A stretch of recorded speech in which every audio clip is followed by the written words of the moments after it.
Hello, আসসালামু আলাইকুম। আমি এরিনা আর আপনারা দেখছেন নাইয়া বানাসে নাম। আজ সয়াবতের পরের দিন আর আজ ঘুম থেকে উঠতে বেশ একটু দেরি হয়ে গেছিলো, তাই ঘুম থেকে উঠে সকাল সকাল আগে ভাতটা বসিয়ে দিয়েছি। ওখানে মেয়ে উঠে পড়েছে আর মেয়ের হাতে ব্রাশ দিয়ে দিয়েছি। আর আজ একটা ননদের মেয়ে এসেছিল ওর সাথে খেলা করতে, ওকে খাইয়ে ছাদে এসেছি কিছু জামা কাপড় মিলতে এসে দেখি আমার মেয়ে গোটা ছাদে খেলনা ছড়িয়ে রেখে গেছে।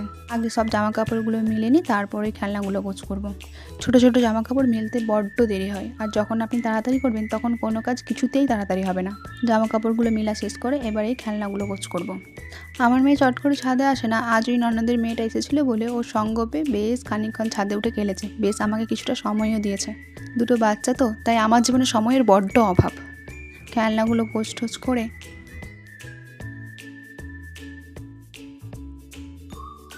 গাছে কিছুটা পানি দিয়ে দিয়েছিলাম। আর দুপুরে ওদের ঘুম পাড়িয়ে দিয়েছি একটু পাওয়ার ন্যাপ নিয়ে নেওয়ার জন্য। উঠে তো আবার দুষ্টুমি করতে। কাল যে চিকেনটা আনা হয়েছিল সেটা নিমন্ত্রিতদের শেষ হয়ে গেছে, তাই আজকে দেশি মুরগি চিকেন আনা হয়েছে রাতের খাবার খাওয়ার জন্য। এই যে আমার শাশুড়ি ইফতার করতে বসেছে, আমার মেয়েও তার সাথে বসে গেছে। ছাদে উঠেছিলাম জামা কাপড় তুলতে, কিন্তু দেখি মা আগেই তুলে নিয়ে চলে গেছে। তারপর আর কি ছাদে নিজের মতো কিছুটা টাইম স্পেন্ড করে চলে গেলাম নিচে। আজ এই পর্যন্ত, দেখা হচ্ছে কাল একটা মিনি ব্লগে।